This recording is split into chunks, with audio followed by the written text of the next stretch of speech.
Assalamualaikum warahmatullahi wabarakatuh.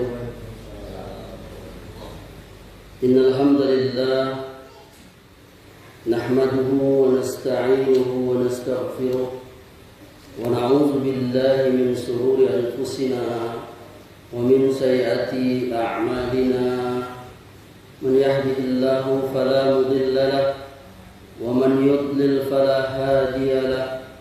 وأشهد أن لا إله إلا الله وحده لا شريك له وأشهد أن محمدا عبده ورسوله صلى الله عليه وعلى آله وسلم. يا أيها الذين آمنوا اتقوا الله حق تقاته ولا تموتن إلا وأنتم مسلمون. إخواني وأخواتي Jamaah Majlis Taklim Baiti Jannati yang dimuliakan oleh Allah, kita bersyukur kehadiran Allah Subhanahu wa Ta'ala. Sebagaimana biasanya kita bertemu di setiap pekannya di malam Ahad, yakni di pengajian rutin kita, yang kali ini yang bersedia menjadi tuan rumah kita adalah akhuna saudara kita Medi dan Ika ya. Semoga ini menjadikan keberkahan di dalam rumah tangga beliau, menjadikan sakinah, mawaddah, warahmah, dan Allah kumpulkan kita semua nanti di surga sebagaimana janji Nabi Sallallahu Alaihi Wasallam, barang siapa yang berjalan menuntut ilmu, yakni ilmu agama, maka Allah akan mudahkan jalannya ke surga. Amin ya rabbal alamin. Ikhwan dan akhwat rahimakumullah, kita akan melanjutkan bab pembahasan kita, yakni faedah, fawaid atau manfaat dari kita bertakwa kepada Allah Subhanahu wa Ta'ala. Pada pertemuan pekan yang lalu kita sampai pada poin ke-12, maka insya Allah malam ini kita akan lanjutkan dimulai poin ke-13. Poin ke-13 dari faedah atau manfaat kita bertakwa itu adalah takwa itu sebagai sebab atau salah satu sebab kita dilindungi dari bahaya dan tipu daya musuh.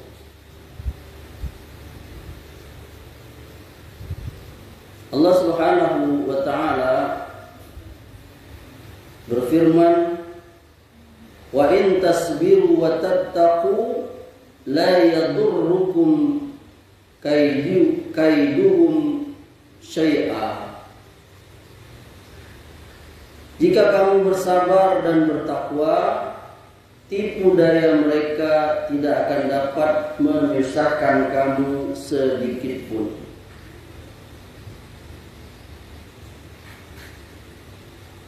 Yang ke-14, dengan takwa syukur kepada Allah dapat diwujudkan. Allah Ta'ala berfirman, fattaqullaha la'allakum tashkurun. Karena itu bertakwalah kepada Allah agar kamu bersyukur. Surah Al-Imran ayat 123. Dua ayat ini berkaitan, yakni ada perang Badar ya. Perang Badar itu adalah perang pertama kali yang dilakukan oleh Nabi dan para sahabat, di mana Rasulullah Sallallahu Alaihi Wasallam bersama para sahabatnya melawan orang-orang kafir Quraisy yang berusaha untuk mengalahkan kaum muslimin pada saat itu. Maka Allah Subhanahu wa taala menjadikan kemenangan, ya, kemenangan bagi mereka. Setelah Rasulullah SAW, beliau diperintahkan oleh Allah untuk berhijrah dari Mekah ke Madinah. Lalu beliau mulai menyusun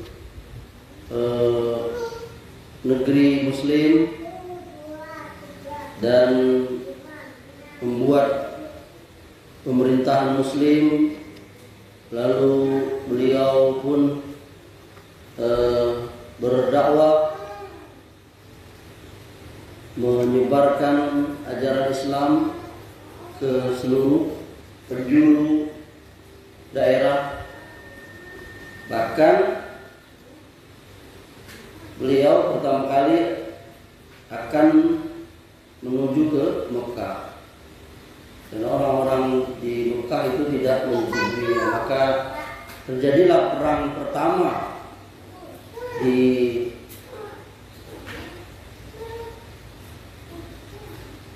zaman keislaman itu, yang dikenal dengan perang Badar. Karena sama disebut perang Badar itu daerahnya itu Al-Badar, ya. Nah, di situ diuji para sahabat dan Rasulullah SAW karena jumlah yang sedikit itu. Rasulullah beserta sahabatnya kurang lebih 300 atau 350 orang. Sementara pasukan orang-orang kafir Quraisy itu, di mana bahkan sebagian sahabat waktu itu belum masuk Islam. Jadi 1000 orang mereka kurang lebih. Tapi Allah Subhanahu wa taala memberi bantuannya.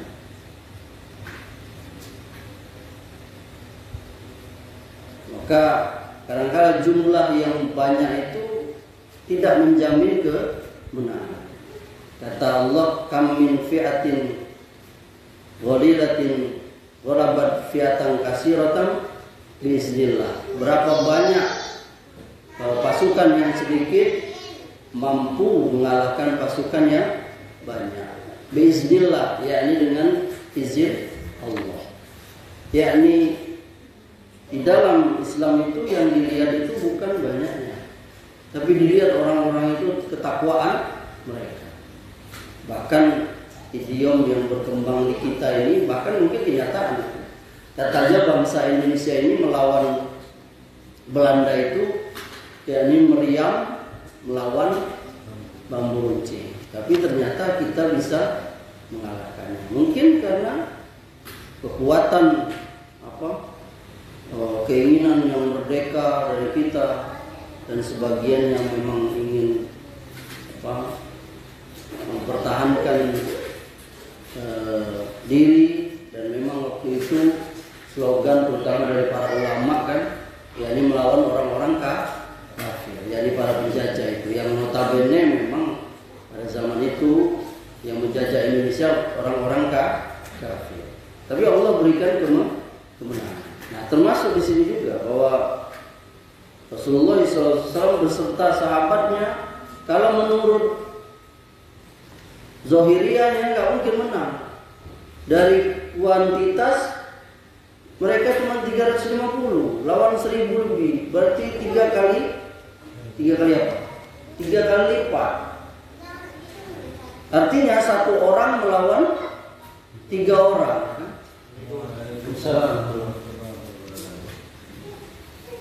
Betul nggak?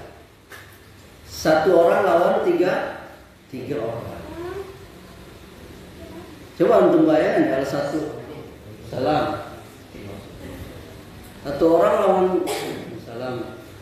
orang lawan 3 orang, itu bagaimana? Kalau 1 orang di depan lawan dia dari belakang membaduk, kalau bahasa bumbunya kan.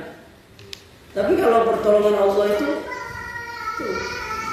walaupun 1 orang dia bertakwa, maka dia bisa mengalahkannya orang yang 3 orang tadi. Ya, oleh karenanya di sini bahwa takwa itu sebagai salah satu sebab dilindungi dari bahaya dan tipu daya musuh. Dan ini bukan berarti kita melewati ikhtiar, tidak. Bahkan diperintahkan oleh Allah, persiapkanlah kamu dari senjatamu, kuda-kudamu, kendaraanmu untuk berperang. Jadi kita bertakwa, tawakal itu bukan berarti menghilangkan ikhtiar. Tetap kita kalau mau perang harus siapkan. Nggak bosan modal nekat aja, enggak. Ada ikhtiarnya. Walaupun hanya tadi itu orang Indonesia tadi bambu tadi. Tapi tetap ikhtiar. Karena itu tidak usah diinikan antara ikhtiar dengan takdir Allah itu. Tidak usah diperdebatkan.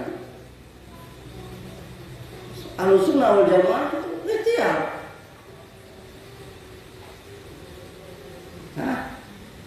Jadi mau mencari nafkah, ya kita ikhtiar. Jangan kita berkata, nanti datang juga rezeki itu. Enggak. Orang yang bekerja saja belum tentu, logikanya ini itu diputar. Apalagi yang enggak mau enggak kerja dapat, ya dapat, tapi ya segitulah. Bayi itu dia kerja enggak mau makan minum, kerja enggak ya? Bayi kerja, jadi menangis. Tapi karena kerjanya cuma nangis itulah, ya segitulah rezekinya. Ya ini hanya dapat ASI misalnya, atau bubur sekedar dia paham. Gitu. Apa juga Ustaz, orang nggak kerja dapat? Ya ada juga itu, dapat harta warisan, ya bisa juga. Itu berjalan dengan sunnah tuh, nggak usah diperdebatkan.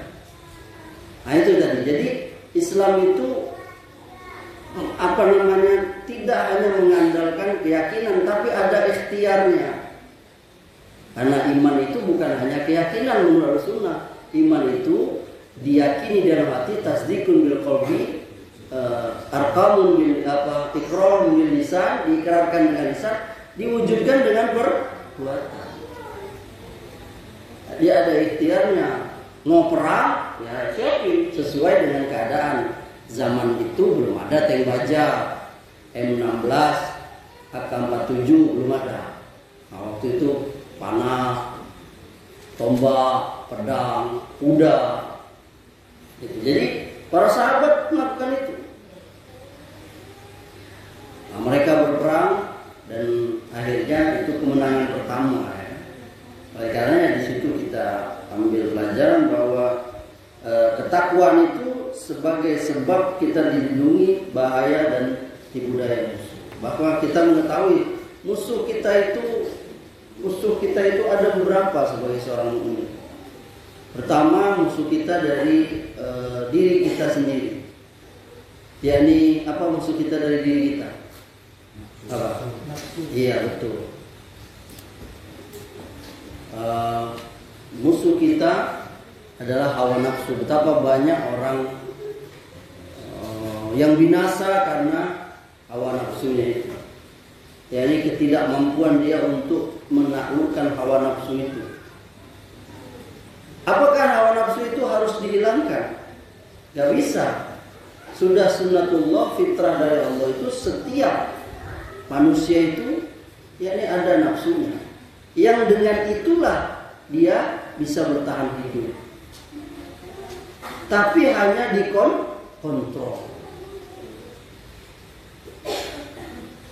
Di dalam Al-Quran banyak ayat yang menjelaskan tentang seseorang itu harus mampu mengontrol yakni nafsunya itu. Di dalam Al-Quran banyak ajaran syariat yang mengajarkan kita agar mampu mengendalikan hawa nafsu. Misalnya yang akan kita laksanakan salah satu rukun Islam yakni puasa 2 bulan lagi insya Allah. Nah itu cara untuk mengendalikan hawa nafsu tadi. 11 bulan kita siang hari memperturutkannya, maka di bulan Ramadan kita disuruh mengontrolnya, dan tidak juga dihilangkan secara mutlak, tidak, tapi dikontrol. Oleh karenanya dia punya kemampuan. Kalau dia dibalik, oh dia nggak makan malam, nggak makan siang, di malamnya dia diturunkannya, ya berarti nggak berhasil juga. Karena keberhasilannya itu di saat dia dibolehkan. Itulah keberhasilan yang paling utama. Kalau dia saat nggak boleh, ya wajar, orang nggak boleh. Tapi di saat dia dibolehkan, dia mampu mengontrol, nah itu yang berhasil. Makanya dalam sunnah itu Nabi itu buka puasa tuh nggak langsung nggak langsung makan besar. Paham nggak? Sunnah ini ya, kita nggak wajib. Di situ ada tersirat ajaran bahwa kemampuan untuk mengontrol itu hawa nafsu tadi itu. Kenapa? Karena ternyata setelah minum seteguk, 2 teguk atau segelas, 2 gelas air, ternyata udah kenyang gitu. Sebutir, 2 butir atau sebuah 2 buah gorengan, itu ternyata udah dahaga lapar tadi sudah terlepaskan. Ternyata siang tadi yang kita ke pasar Senggol mau beli ini beli itu ternyata hilang gitu. Makanya mubazir, perbuatan mubazir itu soal makanan itu paling banyak itu di bulan Ramadan itu. Apalagi Indonesia itu. Saya pernah baca artikel itu, yakni di rumah makan, di kafe, itu sisa makanan orang berbuka itu sehari itu berapa ton tuh, Jabotabek itu baru, karena pernah. Yakni makanan sisa dari orang berbuka itu. Itu kenapa? Karena memang hawa nafsu dia. Ngomong ini, beli ini, beli ini. Padahal kemampuan dirinya itu apa? Nafsu syahwat. Makanya di dalam Al-Quran itu ada beberapa nafsu itu kan. Ada nafsu syahwat namanya. Ada wanita, pokoknya perut dan di bawah perut. Ada bodog, ya kan, amarah. Dan itu kita nggak bisa mengelak. Kelengkapan kita manusia itu nafsu itu. Bukan manusia kalau nggak punya nafsu. Nah, itu bisa menjadi musuh. Itu kehebatan seseorang itu, yakni mampu mengendalikan hawa nafsunya itu, syahwatnya itu. Karena syahwat itu kalau diperturutkan nggak akan habisnya syahwat. Bahkan makin dia meminta seperti orang minum air laut itu, makin haus. Ini musuh terbesar pada diri kita. Berapa banyak orang yang binasa karena memperturutkan hawa nafsunya. Iya kan? Orang zina. Berapa lama? Gak mungkin sehari semalam. Setengah hari aja gak mungkin. Sejam aja gak mungkin juga kalau orang normal. Iya kan? Kenikmatan syahwat pada wanita, pada istri. Itu mah cuma di angan-angan saja itu.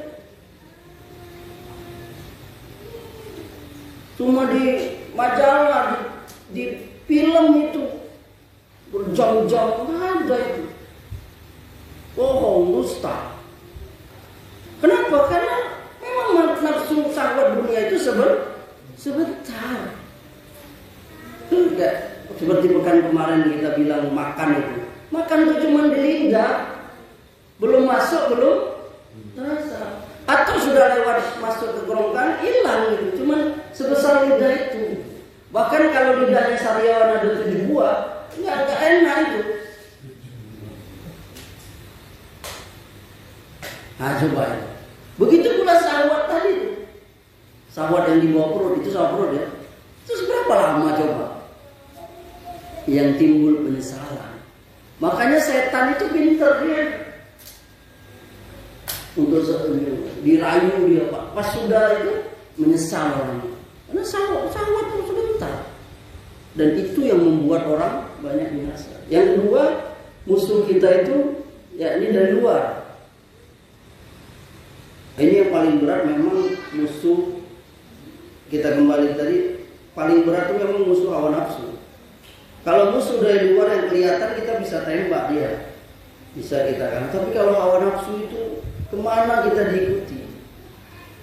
Apalagi di saat kita sendiri saja dia mengikuti kita, kalah kita. Karena nggak bisa kita lihat gitu hawa nafsu itu.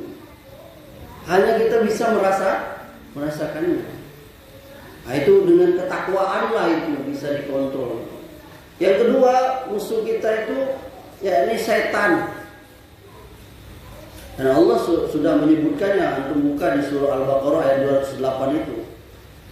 Wala tattabi'u khutuwati syaitan innahu lakum aduwwum mubin. Dan jangan kamu ikuti langkah-langkah syaitan, sesungguhnya syaitan itu musuh yang nyata bagi kamu. Al-Baqarah 208. Nah, syaitan beserta bala tentaranya tuh ikhwan, mereka akan menggoda kita itu. Minal jinnati wan nas. Dari depan, dari belakang, samping kanan, samping kiri, dia akan menggoda kita. Kemana kita? Dan ingatlah, kenapa datuk kita itu? Kenapa kita bisa tinggal di dunia ini? Karena datuk kita sudah tergoda oleh dia bersama nenek kita itu, yakni Adam dan Hawa itu. Dan bahkan datuknya setan itu, yakni iblis, mereka sudah berjanji, aku akan menyesatkan sebagian mereka, yakni anak keturunan Adam itu. Nah, coba lihat betapa beratnya kita itu. Pertama dari hawa nafsu tidak terlihat, musuh kita yang ngikutin kita. Kalau dalam ilmu yang anak pelajari dulu itu ada 3 ya. Nafsu, kodok, syahwat, mutmainnah. Ini perang terus nih. Kata Kiai Yana dulu, 2 lawan 1.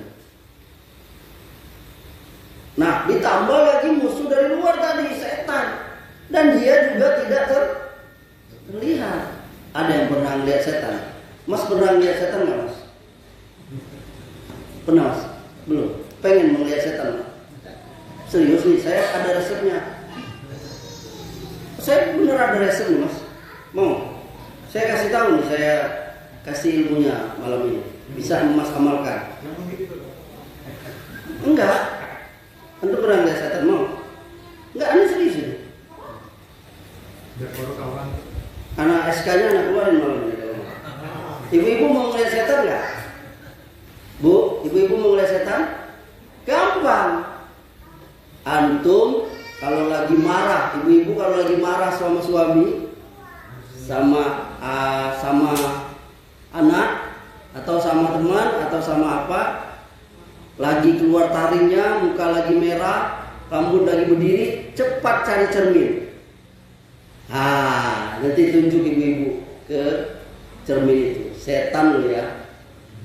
Nah, itu setan. Kelihatan nggak setan? Ya itu minal jinnati wan nas. Ya, ini setan dari jenis anas, manusia. Bisa kan lihat setan dari jenis manusia? Tapi kalau setan dari jenis jin, nggak bisa. Karena memang Allah ciptakan mereka tersembunyi dari kita. Makanya kita sering kalah. Cuman kita bisa ikhtiar, yakni berdoa, a'udzubillahi minasyaitonir rajim. Kita mau baca Al-Quran, kita mau masuk WC, a'udzubika minal khubusi wal khaba'is. Kita mau campur suami istri, Allahumma jannibnis syaiton wa jannibis syaiton. Diamalin nggak nih bapak-bapak? Hah? Mantep bener jawabnya. Itu tadi, yakni melawan setan. Dan kenapa kita banyak kalah? Ya karena setannya nggak nggak kelihatan. Bayangkan datuk kita aja yang udah ada di surga itu kalah. Tipu daya datuknya setan, yakni iblis itu. Pinter ya. Coba lihat. Makanya kalau dalam ilmu yang kita sudah belajar ada namanya subhat. Bahayanya nih subhat ikhwan. Antum subhat itu yakni sesuatu yang samar. Paham gak? Yang membuat antum ragu-ragu, bahaya benar. Dua ini membuat bahaya, syahwat sama subhat. Lihat. Setan, bosnya setan yang iblis memberikan subhat kepada Adam. Kenapa kau dilarang oleh Allah mendekati buah pohon ini? Gak tahu kata. Karena Allah gak mau engkau abadi kekal di kau makan itu nih. Makanya kau dilarang karena ini pohon kekal. Makanya disebut khuldi tadi. Hebat gak subhannya? Padahal Allah melarang, udah amalkan saja, gak usah Kenapa? Samina wa ta'ala. Pasti ada kebaikan. Tapi pinternya siapa? Iblis tadi itu dikasihnya subhan. Sehingga Adam pun iya. Coba lihat. Nah, makanya ikhwan jangan antum sok-sokan mau keluar, hati-hati. Subhat itu, kata para ulama, subhat itu menyambar-nyambar. Enggak buat istri kita aja, jangankan subhat itu, subhat sales saja bisa tergoda dia. Padahal magicom, mixer udah 3 mungkin. Tapi begitu datang sales tadi itu, pinternya sales tadi memberikan subhat. Subhat kan? Oh saya sudah punya 3 mas. Ini untuk saya sudah punya mas, untuk khusus untuk bumbu ada, khusus untuk buah ada, khusus untuk yang lembut ada. Dia subhatnya apa? Oh beda bu, ini bisa untuk 3-tiganya, coba lihat. Sehingga ibu-ibu beli. Ada aja dia. Paham gak? Oh saya sudah punya mas 3. Oh beda nih bu. Ibu berapa ininya? Wattnya? Atau ininya? Sekian katanya kan? Oh ini beda, ini lebih kecil. Coba lihat. Jadi coba lihat subhat. Kita ini aja pemisalan ya. Subhatnya saya saja bisa dia kasih. Sehingga tergoda istri kita. Saya nggak bilang istri saya, nggak istri siapa lah. Nanti saya terancam.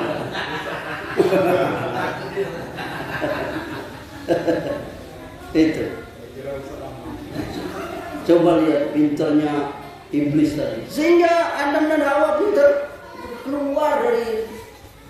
Makanya bahaya iblis setan itu. Makanya kita di dalam Islam itu jalan-jalan setan itu dipersempit.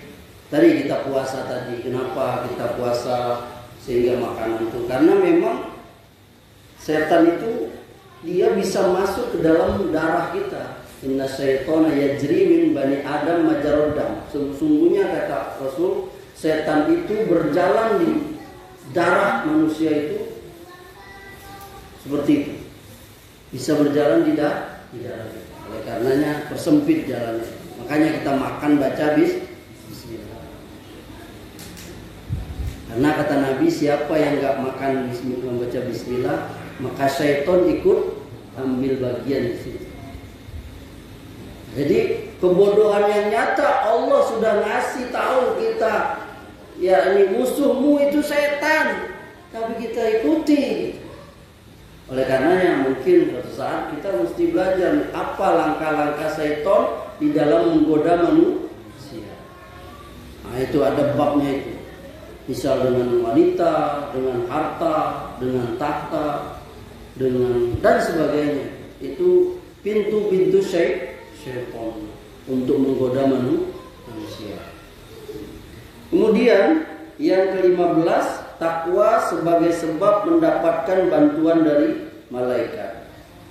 Allah Subhanahu wa taala berfirman di surah Ali Imran ayat 125, "Bala in tasbiru wa tattaqu wa ya'tukum min fawrihim hadza yumdidkum rabbukum bi khamsati alafim minal malaikati musawwimin." Ya, cukup jika kamu bersabar dan bertakwa ketika mereka datang menyerang kamu dengan tiba-tiba, niscaya Allah menolongmu dengan 5.000 malaikat dengan memakai tanda. Surah Ali Imran ayat 125.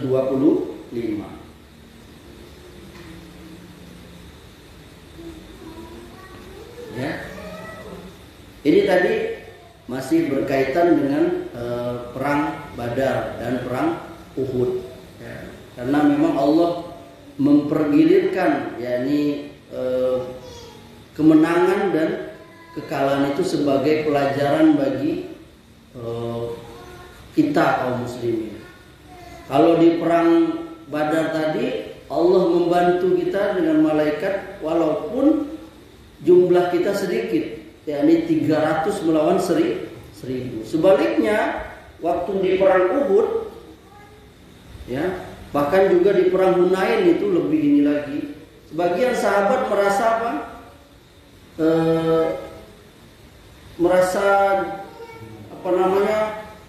Bisa menghadapi mereka karena jumlah yang banyak. Ternyata Allah memberi pelajaran, bukan jumlah yang banyak yang menyebabkan kamu menang, tapi yang menyebabkan kemenangan itu ketakwaanmu. Nah, di perang Uhud itu kan begitu. Yakni sebagian kaum muslimin, yakni para sahabat, mereka tidak mematuhi perintah Rasulullah itu. Ketika perang itu kan Rasulullah sudah memberikan instruksi, kau begini. Nah, pasukan pemanah makanya dikasih nama perang Uhud itu karena perangnya di Gunung Uhud itu. Kamu jangan turun ya sebelum aku perintahkan. Apapun yang terjadi, walaupun kamu melihat kami disambar oleh burung. Sampai seperti itu Nabi Muhammad. Nah, peranglah itu menang sudah kaum muslimin. Nah, kaum muslimin sahabat yang di atas ada 30 orang itu yang disuruh Nabi mana melihat kawan-kawannya menang, bukan bagi-bagi ya, yang dapat ghanimah tadi, mereka akhirnya tergoda sehingga lupa tugasnya, turun dia. Akhirnya waktu itu sahabat Khalid masih belum masuk Islam, masih kafir. Dia berhasil belok naik ke atas gunung itu, akhirnya kaum muslimin kalah. Bahkan Nabi dikabarkan gerahamnya itu lepas. Ada 70 orang sahabat Nabi yang meninggal dunia, termasuk paman Nabi yang bernama Hamzah bin Abdul Muthalib, Sa'adullah, yakni singa Allah. Dan bahkan dalam riwayatnya itu sampai Hindun itu, istrinya Abu Sufyan itu, dia berjanji siapa yang berhasil membunuh Hamzah, karena Hamzah banyak membunuh anaknya, suaminya, dan dia berjanji akan memberikan perhiasannya yang berbadannya. Maka diiyakan oleh seorang budak namanya Wasi, budak hitam Ethiopia itu. Dia berjanji akan membunuh. Waktu itu perang, waktu itu mau berhadapan Hamzah dengan salah satu pembesar orang kaum musyrikin Mekah, jadi dia. Ketika saat itulah Wasi menombaknya dari belakang, pas di belakang di atas ininya, tembus ke depannya, dan jatuhlah Hamzah pada saat itu. Dan Wasi ini mengatakan kepada siapa? Hindun, kata Hindun, aku minta jantungnya. Akhirnya dia apa? Oleh Wahsy, waktu itu dia masih kafir, dibedah badan perutnya Hamzah, diambil jantung, dibawalah ke mana? Ke Hindun saat itu. Dan Hindun memberikan kepadanya perhiasan, lalu jantungnya diambil, dia gigit itu enggak, dalam riwayat itu enggak dia bisa gigitnya karena sudah alot, enggak sanggup. Loh, wanita serius, bayangin itu ya. Dan Nabi sangat berduka, sangat berduka. Sampai 70 orang itu, yang 70 orang disolatkan kan, satu persatu. Hamzah itu sholatnya setiap dibawa satu jenazah, Hamzah nggak dipindah. Jadi Hamzah sampai 70 kali disolati, bayangin. Nabi bersedih, duka, karena kecintaan dia, karena dia pembela Nabi. Sampai Abu Jahal kan pernah ditonjok sama Hamzah waktu menghina Nabi sampai berdarah, sampai dia bilang aku sudah masuk Islam. Dan dia banyak membela Nabi. Islam itu diperkuat dua orang, Hamzah bin Abdul Muthalib sama Umar bin Khattab, dua jagoan Islam pada saat itu yang membela Islam. Ditakuti, cuman Allah takdirkan Hamzah lebih cepat meninggalnya, yakni perang Uhud itu.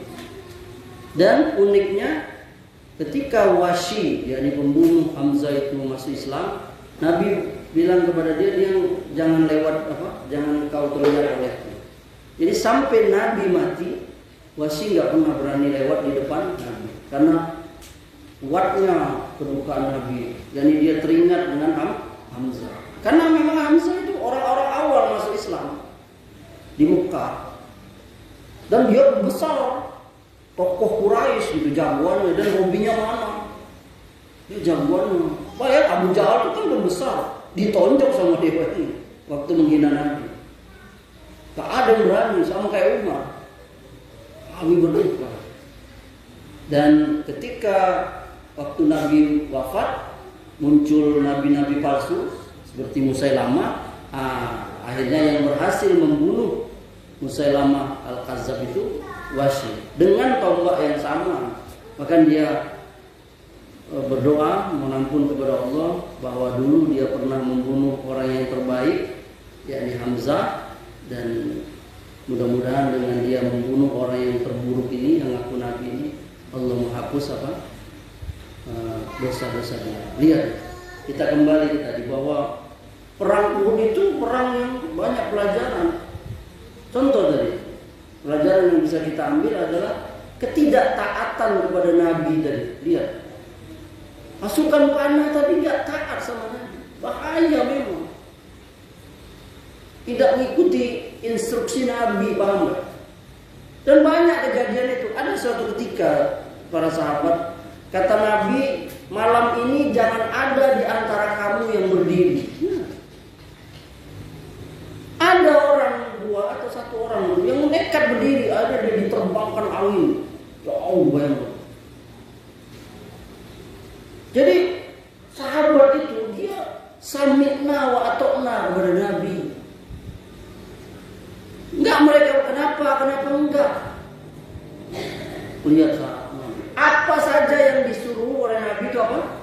Sami'na. Wa qalu sami'na wa ata'na. Nggak ada yang tanya, ini kenapa? Nggak ada. Orang Nabi bilang, Nabi, mereka percaya dengan Nabi. Nah ini pasukan panah ini nggak ngikutin sunnah Nabi. Akhirnya apa yang terjadi? Kalah. Coba sekarang kaum muslimin, wajar nggak kalah? Kenapa?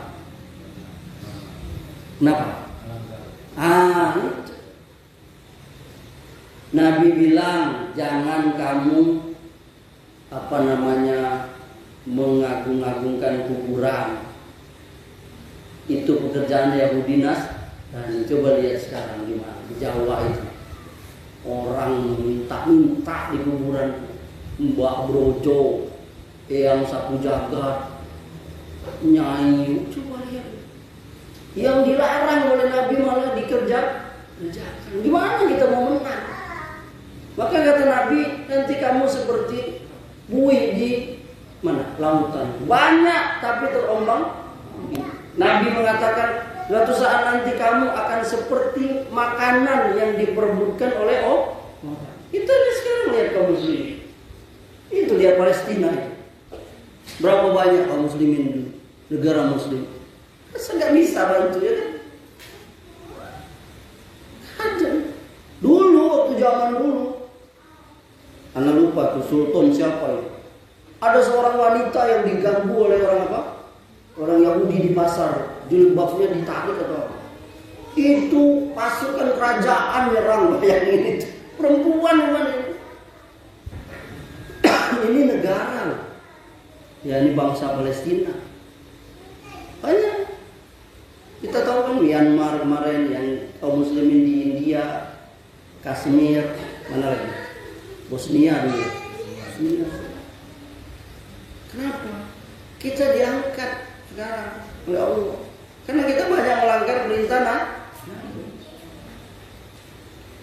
bahkan sebagian kita terkena yang namanya penyakit waham.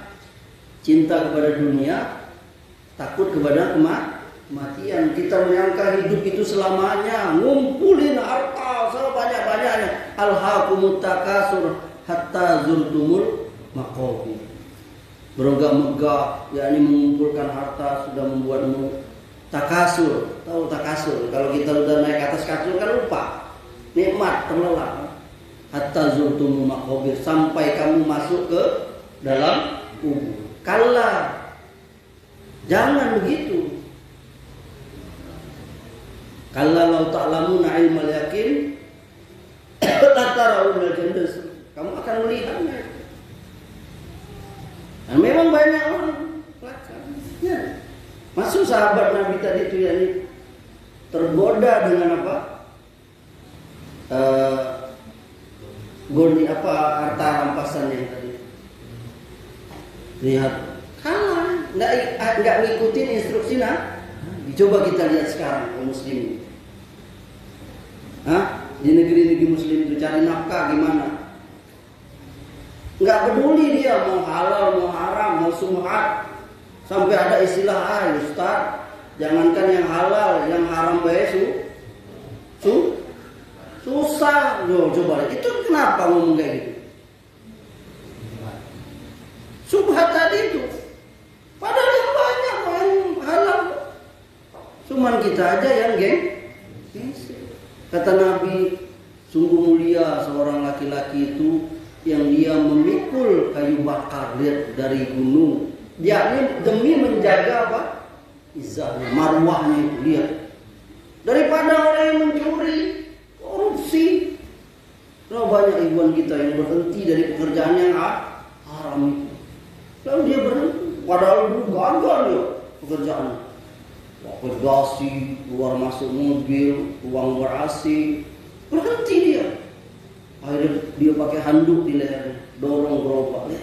Kenapa? Menjaga, karena dia tahu sebentar tuh di dunia ini. Yang abadi itu dia mana? Di akhirat. Kan minggu kemarin sudah kita belajar kan? Sesusah-susahnya kita tuh waktu masih apa? Ingat gak? Waktu masih kita melek, betul nggak? Tapi kalau sudah tidur, masih susah nggak anda? Kalau sudah tidur? Oh enggak lah kalau sudah tidur. Makanya kalau susah banyakin,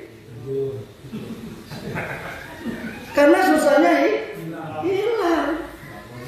Cuman bangun susah lagi.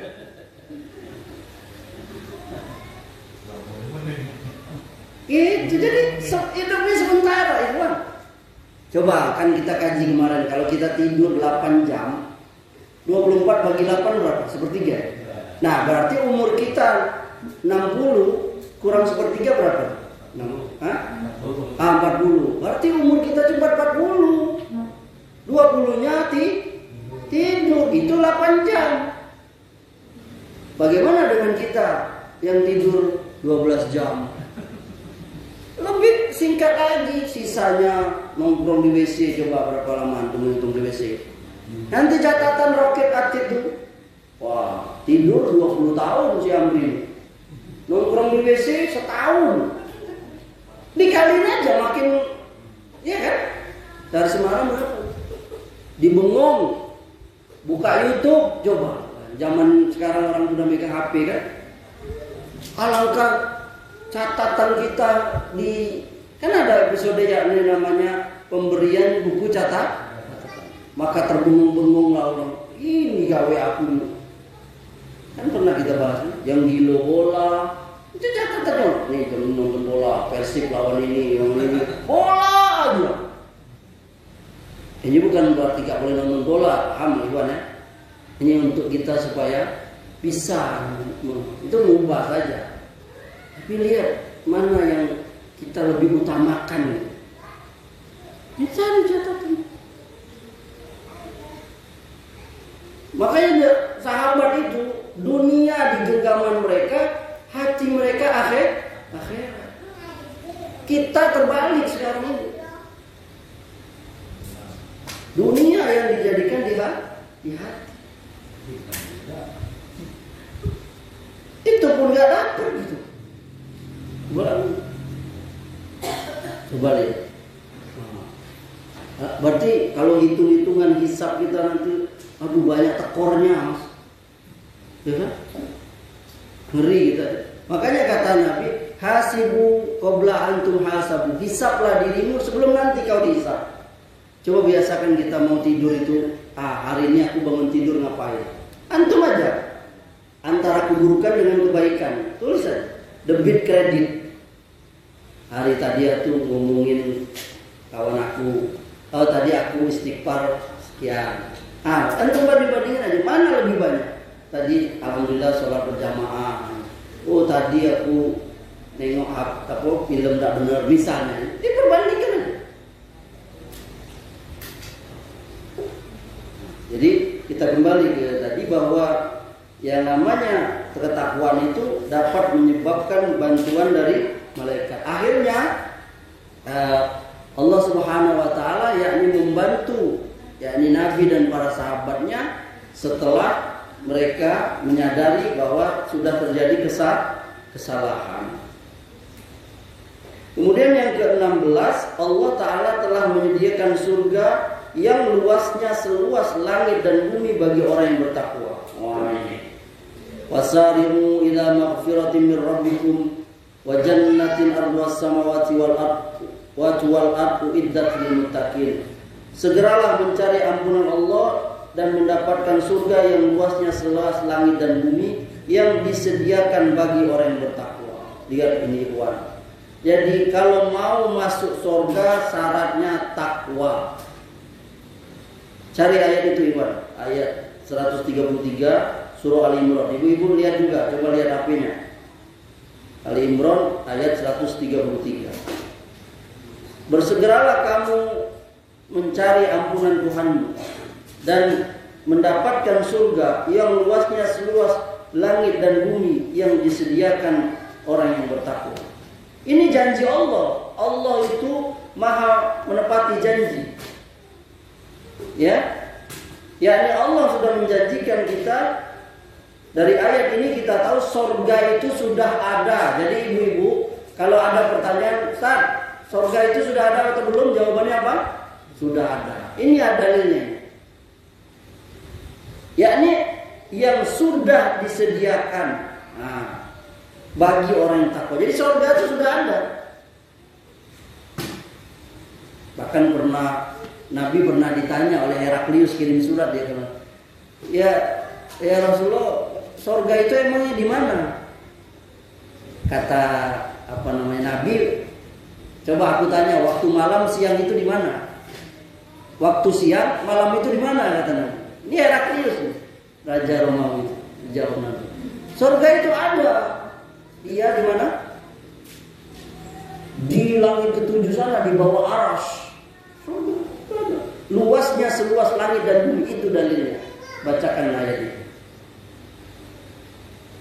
Neraka di mana? Kata Nabi ke Heraklius. Neraka itu tempatnya di bawah paling bawah.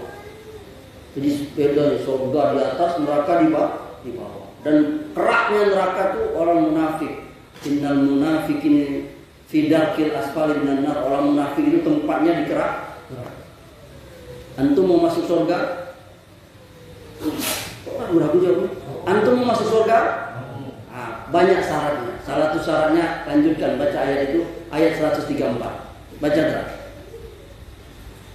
Ibu-ibu buka lagi laptopnya, ayat apa, HP-nya. Ayat 134.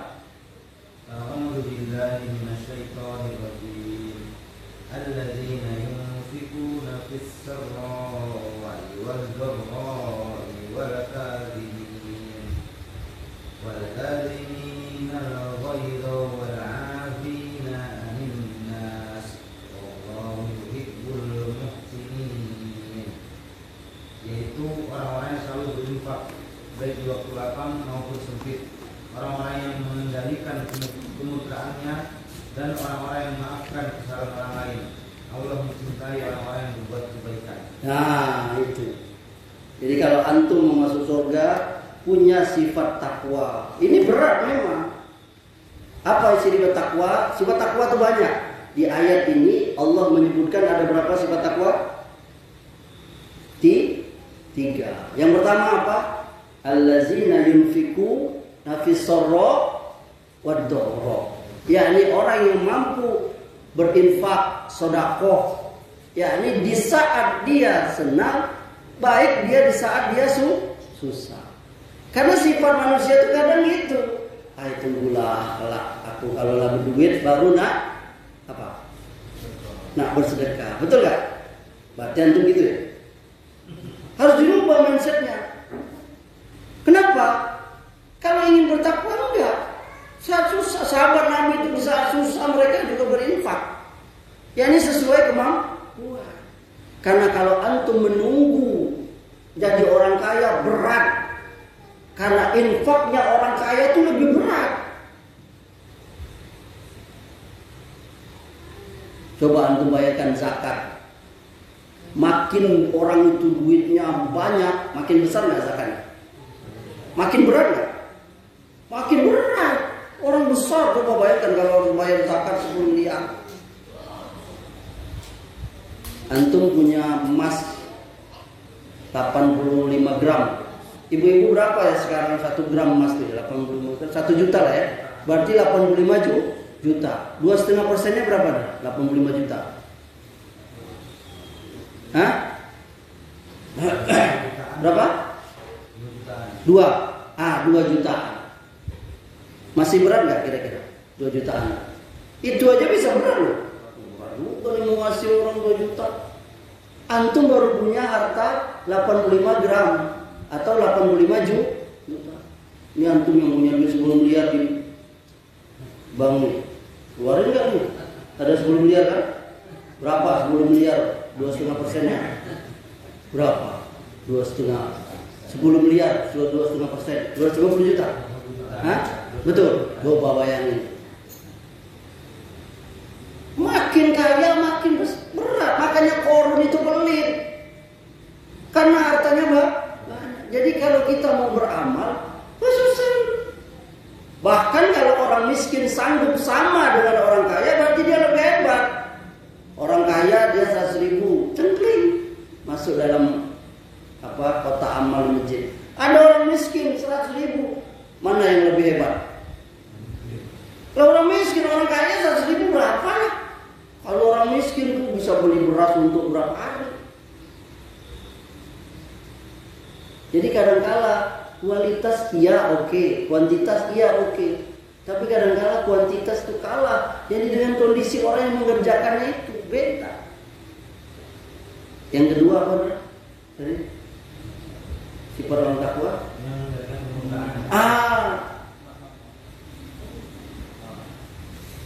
Wal kaziminal ghaiz.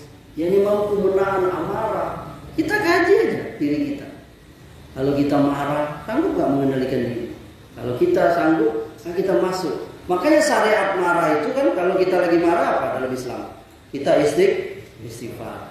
Lalu apa? Kalau berdiri usahakan duduk. Kalau amarah duduk baring. Kalau lagi baring nggak sanggup juga tengkurap.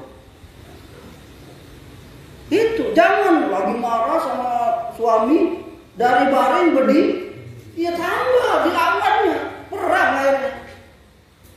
Suaminya juga lagi marah, lagi duduk, dia sama-sama berdiri. Apa yang terjadi? Make test lawan Larry Home. Coba dua-duanya tuh lagi marah berdiri, duduk baring. Coba kalau sama-sama baring. Kira-kira ada tak orang marah baring sambil baring-baring? Udah jadi. Coba lihat tuh ajaran Nabi. Nah, antum paham ya suami istri kalau udah baring ya? Kok iyo? Jadi enggak. Baca doa lagi. Iya. Coba lihat tuh. Paham nggak? Kurang juga. Setan itu terbuat dari api. Api kalahnya dengan apa? Apa? Nah, ini dapat resepnya rumah tangga kan? Nah, ini kalau antum lagi emosian, ajak mandi bini itu. Mandi yuk. Nyebur lah. Kayak anak nyebur ke sungai sebelah rumah tuh. Misalnya. Ayo kita sebut. Dijamin gak emosi lagi. Kenapa? Harus mandi. Orang kotor airnya.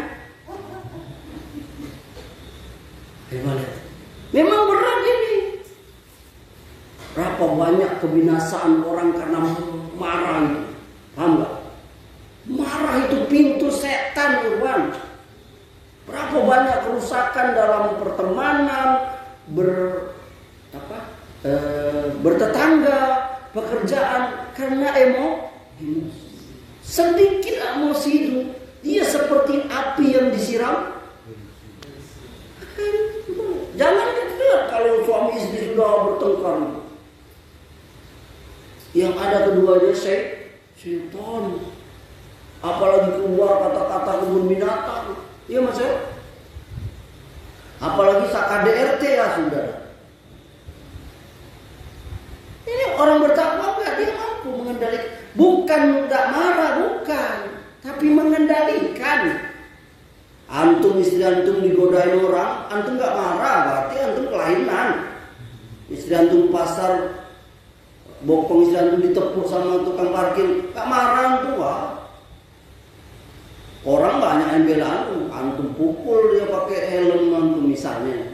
Wajar enggak marah? Marah enggak? Marah. Dan itu ya boleh, pada tempatnya.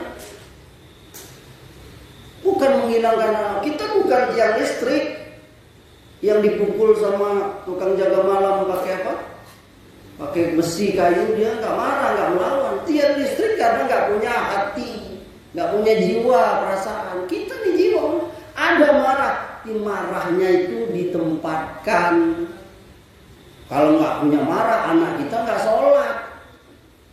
Yang nggak boleh itu pemarah. Dikit-dikit marah, suami balik lambat marah, suami cepat balik marah, suami di rumah baik marah, suami di luar baik marah.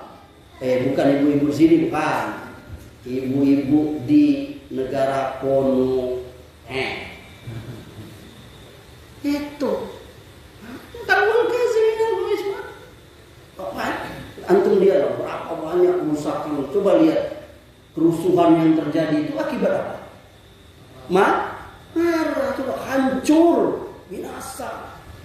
Kerusuhan di Indonesia ini kan akibat marah.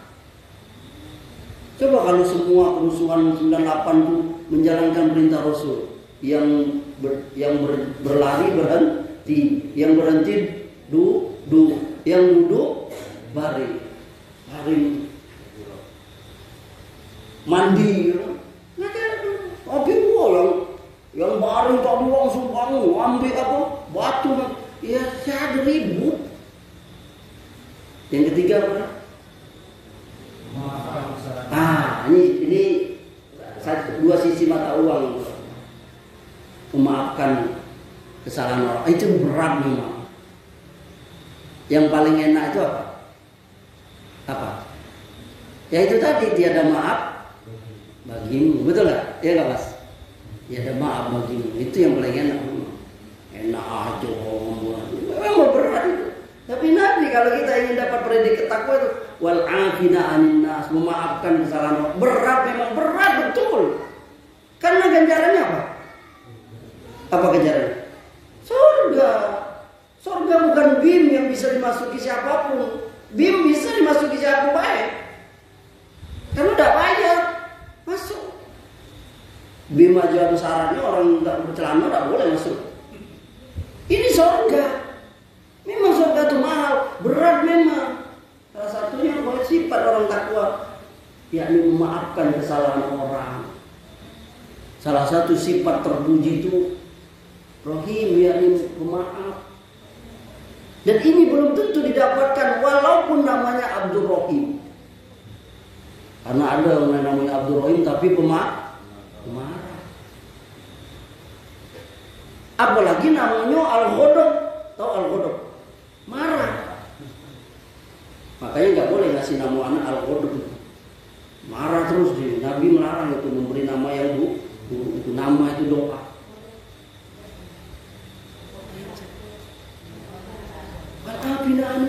Jadi kalau antum ikhwan diberikan sifat mudah memaafkan orang, antum sudah dapat lebih daripada bongkahan emas tadi yang Rendra cerita, bongkahan emas itu. Bahkan lebih dari dunia beserta istrinya.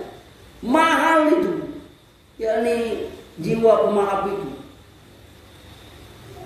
Dalam rumah tangga juga gitu. Kesuksesan rumah tangga itu saling memaafkan. Lihat ibu-ibu pasti pernah baca hadis itu. Yakni kehebatan wanita muslimah itu. Ya Allah merahmati dia seorang wanita itu. Yang apabila suaminya yang salah, dia apa? Al-wadud al-walud. Ibu-ibu pasti tahu nih hadis. Al-wadud al-walud. Yakni wanita-wanita yang hatinya lemah, pemurah, banyak anaknya, pemurah dia. Bahkan apabila dia berbuat salah, dia yang minta maaf sama. Itu pelajaran awal-awal kita dulu, ingat pelajaran awal. Ini wanita ini, ini wanita ini, maaf. Iya yang minta maaf suaminya. Orang mana yang apa? Yang nggak luluh hatinya kalau orang minta maaf? Antum suka nggak kalau orang minta maaf sama antum?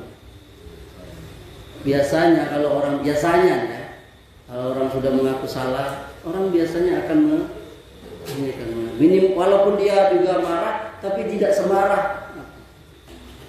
Bahkan mungkin dia ikut memaaf. Ya sudah, nggak apa-apa. Hebat itu. Dan itu hanya dimiliki orang takwa. Makanya surga itu mahal, ikhwan. 3 sifat di surah Al-Imran 133-134. Menafkahkan hartanya baik waktu senang ataupun susah, menahan amarah, memaafkan. Ini kita praktikkan dalam rumah tangga kita pertama. Suami istri, orang tua dengan anak, anak dengan orang tua, mertua dengan menantu, menantu dengan mertua, ipar dengan ipar, kawan dengan kawan, dan seterusnya. Nah, semoga Allah Subhanahu wa taala menjadikan kita orang-orang yang bertakwa kepada Allah, mampu menafkahkan harta kita baik waktu senang ataupun susah, mampu menahan amarah kita, mampu kita memaafkan kesalahan orang. Semoga bermanfaat. Subhanakallahumma wa bihamdika, asyhadu an la ilaha illa anta, astaghfiruka wa atubu ilaik. Assalamualaikum warahmatullahi wabarakatuh.